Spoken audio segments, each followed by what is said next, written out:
है नहीं, क्योंकि पूरा हमारी जो कॉन्स्टिट्यूशन है वो मतलब वुमेन एम्पावरमेंट है, शोल्डर शोल्डर सब कुछ मतलब सब एक ही लेवल पे होने चाहिए, चाहे मेल हो फीमेल हो, तो ये चीज़ें ज़रूरी है। तो उसके बाद हमारी एविडेंस एक्ट हुआ करती थी, जिसको रिप्लेस किया हमारे भारतीय सुरक्षा अधिनियम BSA जिसको बोलते हैं। तो 3 लॉज हमारे नए इनेक्ट हुए। एक तो हो गया BNS भारतीय न्याय संहिता, दूसरा हो गया BNSS भारतीय न्याय सुरक्षा संहिता, और BSA भारतीय सुरक्षा अधिनियम जिसने एविडेंस एक्ट को रिप्लेस किया। अब क्या हुआ, जो पहले जो हमारी IPC में ऐसे ही चलूंगा, तो IPC थी, उसमें 511 सेक्शन थे। उसके बाद इसमें जो हमारी इसमें थी BNS, उसमें 358 सेक्शन दिए। अब इसमें जो सेक्शंस पहले हुआ करती वो स्कैटर्ड हुआ करती, जो मतलब हम जब कोई बुक खोलते हैं ना, उसमें हम जो देखते हैं ना कुछ टॉपिक्स, यहाँ पर हम एक टॉपिक देखते हैं तो दूसरी जगह दूसरा टॉपिक इससे रिलेटेड होता है, तो थोड़ा बहुत पढ़ने वाले को भी ये परेशानी होती, तो ये यहाँ पे तो ये होना चाहिए, तो ये क्यों यहाँ पे डाला है, तो हम इसके साथ होता ठीक रहता, सिलेबस में यहाँ रहता तो ठीक रहता। दैट इज वाई जो सेक्शंस यहाँ पे हमारे थे ना, इसमें जो हमारे रिलेटेड टू ह्यूमन बॉडी थे, मतलब ह्यूमन बॉडी रिलेटेड कोई इंजरी, कोई इसके साथ मतलब कुछ भी जख्म आए, इसके साथ खरोश आए, बाकी सब जो स्कैटर्ड थे IPC में, यहाँ लाए गए वो एक ही फोरम पे 115 से आप पढ़ेंगे तो वहाँ पर लाए गए। और बाकी जो सेक्शंस उसमें और सेक्शन से कुछ चाइल्ड रिलेटेड, वुमेन रिलेटेड, वो भी स्कैटर्ड थे, फैले हुए थे दूसरे टॉपिक्स में, बाकी पेजों पे, वो भी एक ही कॉलम में लाए गए, एक ही कंटेंट में लाए गए। और कुछ सेक्शंस थे, सपोज कुछ इनकम्प्लीट सेक्शन जिनको बोलते हैं, अटेम्प्ट मतलब किया कुछ नहीं, कोशिश की, कॉन्स्पिरेसी का खुद कुछ नहीं किया बट थोड़ा दिमाग चलाया उस, मतलब जैसे हम कॉन्स्पिरेसी किसी चीज़ को आप वो कर देना, गला के चले जाना, खुद मशवरा देके, he is equally responsible for जो उसने किया ना physically, he is equally responsible जो आइडिया देता है, वो इनकम्प्लीट सेक्शंस कहा जाते हैं, तो उनको भी एक ही कॉलम में लाया गया। और कुछ सेक्शंस जो हम पहले हुआ करते थे, मतलब माइनर हुआ करता था बिलो 12 ईयर, हम उसको बोलते थे इसने कोई उसने ऑफेंस किया, चलो ठीक है बच्चा है, हो गया कोई इशू। बट इसमें जो ग्रीवियस जो ऑफेंसेस है, मर्डर है, रेप है, बाकी सब चीज़ें, जिसने वो क्राइम किया वो बराबर ही इज इक्वली रेस्पॉन्सिबल जैसे किसी बड़े ने किया। ये कुछ ऑफेंसेस है, या कुछ चीज़ें फेक प्रॉमिसेस कोई करता था, जी आप कोचिंग सेंटर में पढ़ते हो, आप कॉलेज में पढ़ते हो, कोई मैडम है, कोई टीचर है, आपको यहाँ तबादला नहीं करेंगे, वहाँ तबादला करेंगे, यहाँ ग्रेडिंग दे देगा आपको, मार्क्स असाइनमेंट्स बाकी सब चीज़ें। तो इस बिना पर किसी को थोड़ा बहुत ना यूटिलाइज करता था, रॉन्गफुल यूटिलाइजेशन,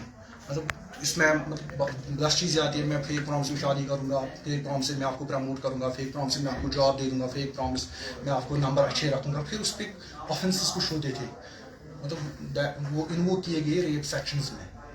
और कुछ चीज़ें जो और सेक्शंस जो लाई गई ना इसमें, मतलब कोई क्रिमिनल कॉन्स्पिरेसी जो मतलब बाहर हिंदुस्तान से बाहर कोई कर ले, चलो पाकिस्तान से किसी ने बोल दिया यहाँ के बंदे को आप ये काम कर ले, वहाँ कुछ कर लेना, वो बंदा इक्वली रिस्पॉन्सिबल है, जैसे यहाँ पे किया उसने, जैसे यहाँ का बंदा है वैसे वहाँ is criminal in that offence, same liability उस पर भी वही, इस पर भी है। जो मीडिया फैटर्निटी से रिलेटेड कुछ, सोशल मीडिया रिलेटेड जो आप करते हो, जो सर ने भी आपको कहा साइबर रिलेटेड, ये सारे साइबर में आते हैं, वो चीज़ें भी इसमें इन्वोक, पहले जो हमारी IPC हुआ करती उसमें नहीं थी, बट आज के टाइम में जो 358 सेक्शन जो कॉलम्स नीचे ABC बाकी सब चीज़ें उसमें सेक्शंस में लाई गई ये चीज़, अकाउंटेबिलिटी, क्राइम जो इसमें साइबर रिलेटेड भी लाई गई, सोशल मीडिया यूटिलाइजेशन, मतलब जिसको जस्टिफिकेबल यूटिलाइजेशन लाई गई, इसमें भी कैसे यूज़ केयर करोगे, जो भी जिससे इंतशार फैले, जिससे कोई आपस में कोई भेदभाव खड़ा हो जाए, सोसाइटी आपस में एनमिटी खड़ी हो जाए, तो उस पर जो ऑफेंसेस जो लाए गए वो लाए गए इसमें। और हमारी जो CRPC जो इसको प्रोटेक्ट करती है, सपोज हम स्टार्ट करते हैं किसी जगह कोई क्राइम हुआ, सपोज सिंपल सा कोई एक्सीडेंट हो गया, अब जो ये जो ऑफेंसेस है ये इसमें डील करना है। अब इसको जो करने का तरीका है, जैसे हर चीज़ को आप करते हो ना, आपको वहाँ से मैथ में कोई सवाल कोई क्वेश्चन आ जाता है, फिर उसको करने का तरीका होता है, सिटअप बाई सिटअप, वो चीज़ आती है कहाँ से, CRPC जो आज के टाइम में हम भारतीय न्याय सुरक्षा संहिता को बोलते हैं।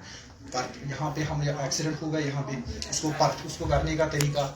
वो हमें CRPC जो BNS है वो हमें बोलती है। ठीक है, आप सबको समझ आ गई? ठीक है, तो उसके बाद FIR लग जाता है, उसके बाद उसकी इन्वेस्टिगेशन स्टार्ट होती है, करने का तरीका, उसमें जो क्रिमिनल है उसको कैसे लाएंगे, कहाँ रखेंगे, किस हिसाब से रखेंगे, जो एज ग्रुप है उसके साथ कैसे हम डील करेंगे, वो चीज़ें हमें सारी CRPC सिखाती है। अब जो CRPC में हमें कुछ चीज़ें ज़रूरत है, दैट बिलोंग्स टू द भारतीय सुरक्षा अधिनियम, जहाँ से हम एविडेंसेस लाते हैं, वो एविडेंसेस हम इसमें डाल के ये चीज़ें जिसकी यहाँ पर स्ट्रांग हो वो चीज़ तभी हम जो क्रिमिनल होता है उसको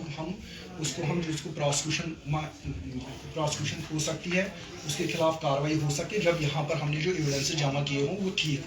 तो ये चीज़ें तीनों चीज़ें हैं, भारतीय न्याय सुरक्षा संहिता, भारतीय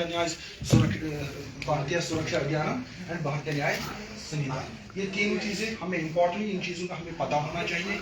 तो इस थोड़ी बहुत आप कभी कभार जो कबूल करते रहते हो तो ये चीज़ें पढ़ा करें, इसमें डिफरेंस क्या है, इसमें ये चीज़ें, क्योंकि आप ही हमारा कल मुस्तकबिल हो, आप में से यहाँ पे हमें आना है। आप जितने अवेयर रहोगे इस चीज़ से क्या होता है, थाने में भी इसके लिए हमने एक रखा वहाँ पर कुछ आपकी ज़रूरत के लिए, आपकी फैसिलिटी के लिए डिजिग्नेटेड पुलिस ऑफिसर जो वहाँ पर IPC में नहीं हुआ करती या CRPC में नहीं हुआ करती, बट यहाँ पर हमारी जो गवर्नमेंट ऑफ इंडिया ने जब इसको इनेक्ट किया ये चीज़ें आपकी सोसाइटी, क्योंकि हमारी सोसाइटी इवॉल्व हो रही है, इसको इवॉल्व होकर भी हमारी जो फैसिलिटी रखी है थाने में, जो उसको बोलते हैं डेजिग्नेटेड पुलिस ऑफिसर, जो हर चीज़ आपको बताएगा कि आपका जो आपने जो एप्लीकेशन डाली थी उसमें FIR लगा, उस FIR की जो स्टेटस क्या है, अपडेट क्या है, आपको FIR कॉपी भी देगा, आप पूछोगे मुझे FIR कॉपी, वो देगा आपको विदाउट एनी, आप वहाँ से सब कुछ मिलेगा आपको, FIR कॉपी की